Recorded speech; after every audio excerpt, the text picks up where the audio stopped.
Halo, ini adalah video pertama dari series yang akan saya buat, yaitu software teknik sipil. Nah, sekarang saya akan membahas software yang paling umum dan basic yang harus kamu bisa sebagai civil engineer. Simak videonya sampai selesai.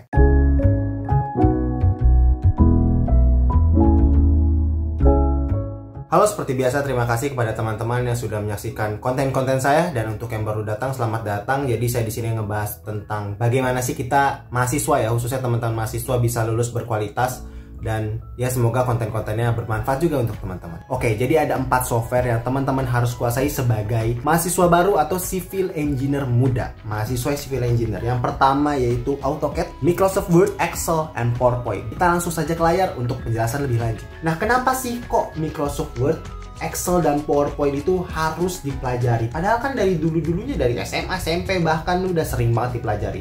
Oke, ini alasannya. Pertama kita ke Word dulu. Nah, di Word ini teman-teman, banyak ya, bahkan saya sendiri, contoh paling basic aja, bikin daftar isi tabel, gambar, dan lain-lainnya, itu baru ngerti pas mau TA. TA itu tugas akhir, dan ini adalah sesuatu yang fatal menurut saya. Padahal tugas-tugas yang menggunakan daftar isi, daftar tabel, daftar gambar itu sudah ada sejak sebelum TA. Dan jadi ya dulu saya masih manual aja. Misalkan di sini 159, saya buat titik-titik manual gitu kan, pakai bantuan rules. Terus buat header footer. Nih, sekarang kita scroll sampai header. Nah, ini ada bab satu pendahuluan, tapi di sini nggak ada. Nah, ini ada link to previews. Ada fitur-fitur di sini. Dulu saya tidak memaksimalkan Word ini. Padahal ya, software secara keseluruhan ini kan software ya, AutoCAD, Word, nanti ada yang advance-nya project, terus nanti ada Civil 3D dan lain-lain lah ya. Software itu mempermudah pekerjaan kita. Kalau misalkan ternyata pekerjaan kita yang harusnya misalkan dikerjakan secara manual itu bisa 15 menit, 20 menit. Nah, harusnya kalau menggunakan software jadinya 2 menit. Karena software itu banyak hal-hal yang sudah disiapkan untuk memang mempercepat pekerjaan kita. Nah, kalau misalkan kita buat manual nih, headernya buat manual satu-satu, bab satu pendahuluan, kan lama ya. Tapi kan kalau kita ngerti gimana cara menggunakannya, tinggal klik tek, ini saya ganti, semuanya ganti. Nah, itu teman-teman. Jadi inilah yang paling basic yang teman-teman harus pelajari. Pertama Word, yang kedua Excel. Sama Excel juga prinsipnya seperti itu. Excel tuh yang penting nge-link kan. Misalkan teman-teman nih punya data nih, F, tabel uji kuadrat, bla bla bla bla bla bla. Nanti link ke sini gitu kan. Oh, sorry. Ini nanti link ke sini. Ini linknya tuh. Ini large apa, rumus-rumus lah pokoknya kalau Excel. Dan sebagai civil engineer, Excel itu penting banget kalau menurut saya. Karena kita itu menghitung kan, civil engineer itu menghitung biaya, mutu, waktu. Dan kalau kita mau hitungan kita bisa maksimal, dan pasti nanti banyak banget perhitungan ini. Contohnya drainase ya teman-teman. Drainase aja nih teman-teman bisa lihat tuh ya. Nih itu saya langsung zoom. Tabel-tabel semua. Kalau teman-teman gak bisa Excel dan gak bisa memaksimalkan potensi-potensi, rumus-rumus, link-link, shortcut-shortcut yang ada di Excel, jadinya nanti ya buang-buang waktu. Manual juga contoh nih ya, ini paling basic. Misalkan nih, ini kan pakai rumus nih, ada nge-link ke sini. Kalau misalkan manual, jadi misalkan manualnya ini D38 dia ditulis D38 itu berarti di mana, di atas nih, D38. Nah, ini 1,78 ditulis satu manual di sini. Nanti 1,88 ditulis lagi. Ini ditulis satu-satu. Nanti kalau ada angkanya ganti itu lebih repot lagi. Makanya kemampuan untuk bisa mengkoneksikan angka-angka di Excel itu penting. Dan itu perlu teman-teman asah dari mahasiswa baru, saran saya. Saya juga baru ngerti-ngertinya pas di akhir-akhir. Jangan sampai seperti saya lah pokoknya ya, oke? Ini pesan dari alumni yang sudah merasakan hiruk-pikuk kuliah di teknik sipil.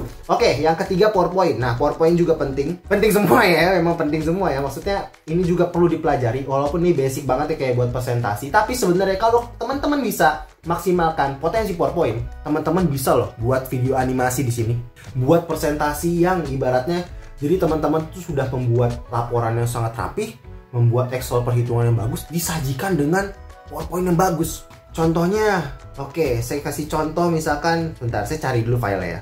Oke, kita lanjut, sudah ketemu filenya. Ini contohnya ini aja dulu deh lah ya, seminar proposal tugas akhir saya waktu itu.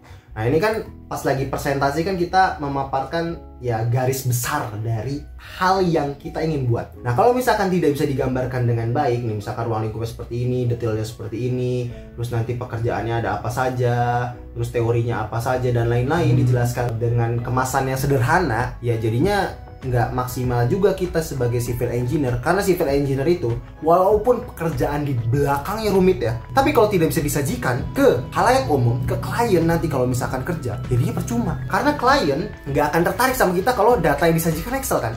Jadi misalkan gambarnya nanti seperti ini Pak, terus nanti kalau misalkan kita balik lagi ke sini nanti gambarnya seperti ini Pak, ini kan saya jelasin. Terus nanti saya menggunakan tipikal seperti ini sesuai dengan norma standar pedoman dan manual yang berlaku. Terus nanti ini titik-titik kritisnya Pak, ya kan. Terus ini nanti desain-desain secara garis besar yang akan saya buat. Jadi karena banyak tikungannya tidak sesuai. Terus ini nanti dengan tambalan-tambalan cepat mantap gitu kan. Jadi perkerasannya menggunakan ini contoh ekosemennya. Terus nanti markanya pakai karet lokal dan lain-lain lah. Udah panjang banget ya saya ngomongnya. Jelas itu intinya. Dan yang last ya, AutoCAD ya teman-teman. Jadi AutoCAD ini adalah software paling basicnya teknik sipil. Kalau dulu saya belajarnya pakai manual dulu. Jadi manual tuh fungsinya biar kita ngerti nih dulu para civil engineer masa lalu tuh bekerja dengan manual gimana, pakai kertas A3, A4, A1, A0, terus kertas kalkir. Tapi setahu saya kalau sekarang masih ada, tapi karena sejak online mungkin jadi nggak merasakan ya. Tetapi AutoCAD ini adalah software yang wajib teman-teman kuasai, karena kalau misalkan teman-teman tidak menguasai ini, repot juga. Ini repot mulu bahannya ya dari tadi ya. Nih ya, saya kasih satu fakta aja. Dulu saya nggak ngerti fungsi layout nih, teman-teman. Fungsi layout, saya cuma mengerjakan tuh di model.